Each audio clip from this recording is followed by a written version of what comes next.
नमस्कार। बिहार की राजनीति से जुड़ी एक बहुत बड़ी अपडेट के साथ हम आपके सामने आए हैं और साथ ही साथ पूरा विश्लेषण भी करेंगे कि ये घटनाक्रम क्या है और क्या सियासी बदलाव बिहार में हुआ है। दरअसल बिहार में जेडीयू और बीजेपी का गठबंधन टूट गया है, यानी एनडीए गठबंधन वहां टूट चुका है और अब वो सरकार नहीं रही।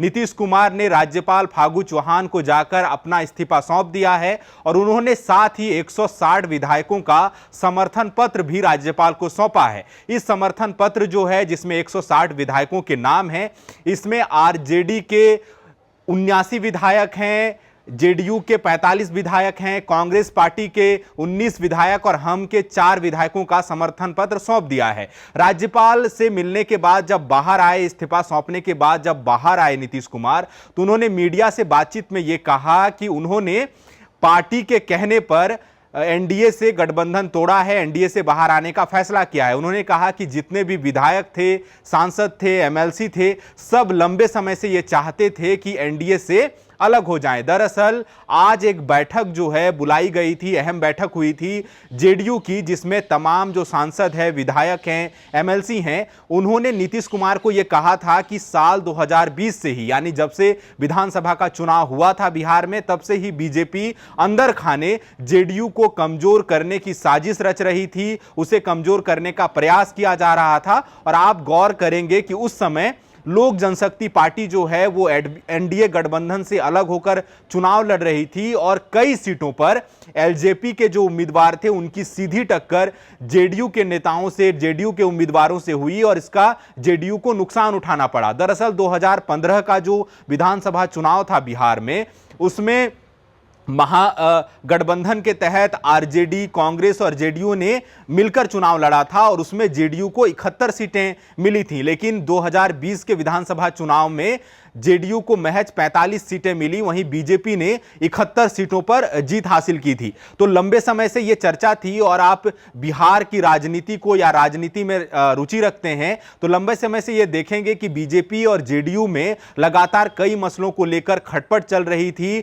और इवन की जो बिहार विधानसभा है उसके जो बहस को आप देखेंगे तो कई बार जो विधानसभा के अध्यक्ष थे वो बीजेपी से थे, तो टकराव भी आपको मुख्यमंत्री और विधानसभा अध्यक्ष के बीच कई बार देखने को मिला।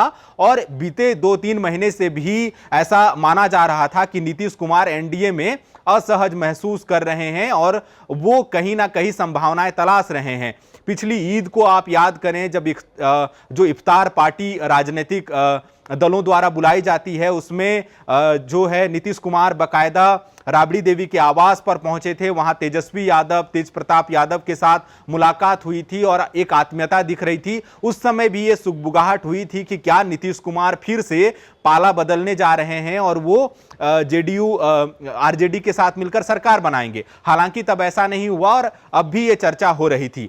तो कई मसलों को लेकर लगातार जो नीतीश कुमार हैं वो असहज स्थिति का सामना कर रहे थे। आज जेडीयू की अलग मीटिंग हुई अपने विधायकों के साथ नीतीश कुमार की अगुवाई में, आरजेडी की एक अलग मीटिंग हुई जिसमें जो आरजेडी के अध्यक्ष हैं तेजस्वी यादव हैं और बाकी जो तमाम पार्टी के नेता हैं उनके बीच मुलाकात हुई। इसके बाद नीतीश कुमार जो हैं बैठक के बाद राबड़ी देवी के आवास पर पहुंचे। आवास में पहुंचने के बाद उनके बीच मंत्रणा हुई और शायद कहा जा रहा है कि वहीं पर सरकार के फॉर्मूले पर बातचीत हुई और उसके बाद नीतीश कुमार मुख्यमंत्री आवास पहुंचे और मुख्यमंत्री आवास के से निकलकर वो फिर राजभवन पहुंचे, जहां उन्होंने पहले तो राज्यपाल को अपना इस्तीफा सौंप दिया बतौर मुख्यमंत्री और इसके बाद उन्होंने 160 विधायकों का समर्थन पत्र सौंपा।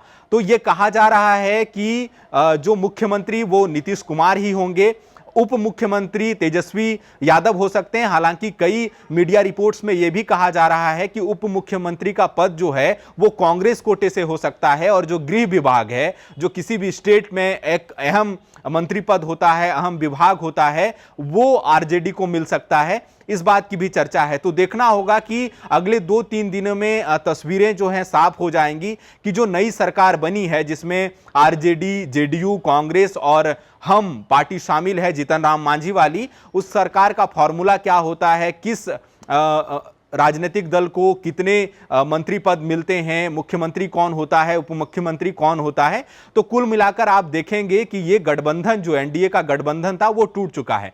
इस बारे में लोक जनशक्ति पार्टी, जिस पर यह आरोप लगाया जा रहा है, चिराग मॉडल की जो बात कही जा रही है कि चिराग पासवान का इस्तेमाल 2020 के विधानसभा चुनाव में नीतीश कुमार की पार्टी जेडीयू को कमजोर करने के लिए की गई, उन्होंने मीडिया में सामने आकर यह बयान दिया। चिराग पासवान ने मीडिया में आकर यह बयान दिया कि हां, मैं ये गर्व से स्वीकार करता हूं कि नीतीश कुमार की जेडीयू को बिहार में तीसरे नंबर की पार्टी बनाने में हमारा अहम योगदान है, और जिस तरह की उनकी कार्यशैली है, जब अगला विधानसभा चुनाव होगा तो वो इससे भी कमजोर स्थिति में होंगे। वहीं लोक जनशक्ति पार्टी का जो दूसरा धड़ा है, जिसमें पशुपति पारस हैं, केंद्रीय मंत्री हैं, प्रिंस राज हैं, उनका यह कहना है कि जो इस तरह का प्रयोग यानी आरजेडी और जेडीयू गठबंधन जैसा प्रयोग पहले भी किया जा चुका है, लेकिन वो लंबे समय तक साथ नहीं रह सके। और उन्होंने ये भी कहा कि ये जो नया गठबंधन बना है ये बिहार के विकास के लिए अच्छा संकेत नहीं है, क्योंकि केंद्र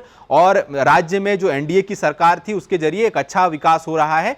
अगर उनके सियासी रुख को लेकर जब सवाल पूछा गया तो पशुपति पारस ने यह कहा कि हम कहीं नहीं जा रहे हैं, हम एनडीए का हिस्सा थे और एनडीए का हिस्सा बने रहेंगे। वहीं जब शाहनवाज हुसैन से इन आरोपों पर सवाल पूछा गया कि क्या बीजेपी ने जेडीयू को कमजोर किया या जेडीयू को कमजोर करने की साजिश रची जा रही थी, गठबंधन में होते हुए भी क्या ऑपरेशन लोटस जो था वो लगातार अंजाम दे रहा था, ये आरोप इसलिए भी लगते हैं कि कुछ दिन पहले जब जेपी नड्डा जो हैं प्रदेश अध्यक्ष, जेपी नड्डा जो हैं राष्ट्रीय अध्यक्ष हैं भारतीय जनता पार्टी के, उन्होंने कहा था कि आने वाले समय में बीजेपी के कार्यकर्ता इसी तरह से काम करते रहे तो कोई भी क्षेत्रीय पार्टी नहीं बचेगी। तो इसीलिए भी इन आरोपों को जो है पुष्टि एक तरह से मिल रही थी। लेकिन शाहनवाज हुसैन ने यह कहा कि हम अपनी पार्टी को यानी भारतीय जनता पार्टी को देश भर में मजबूत कर रहे हैं, हम किसी को कमजोर करने की साजिश नहीं कर रहे हैं, ना ही हमारा कोई ऐसी मंशा है।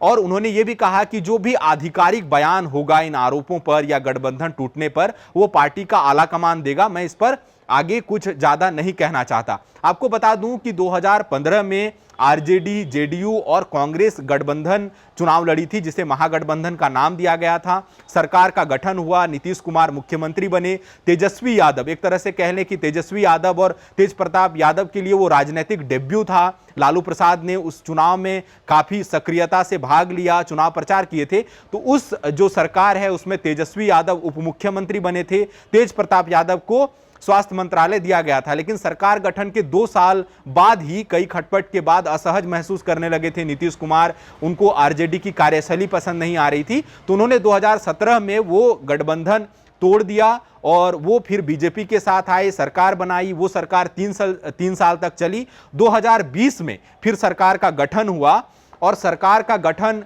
होने के बाद जो एनडीए की सरकार बनी, और अब ठीक 2 साल बाद 2022 है ये, 2020 में चुनाव हुआ था, एनडीए गठबंधन भी टूट चुका है। तो अब देखना होगा कि किस तरह के सियासी समीकरण बनते हैं और बीजेपी इस जो एक राजनीतिक नुकसान कह लें कि एक स्टेट उनके हाथ से निकला है, उस स्थिति से कैसे निपटती है, उनकी रणनीति आगे क्या होगी। जो भी अपडेट होगा हम उसे लेकर जरूर सामने आएंगे। फिलहाल हमें इजाजत दीजिए। सहयोगी अमित के साथ मैं Suraj, the follow up, Ranchi. thefollowup.in, like, share and subscribe. www.thefollowup.in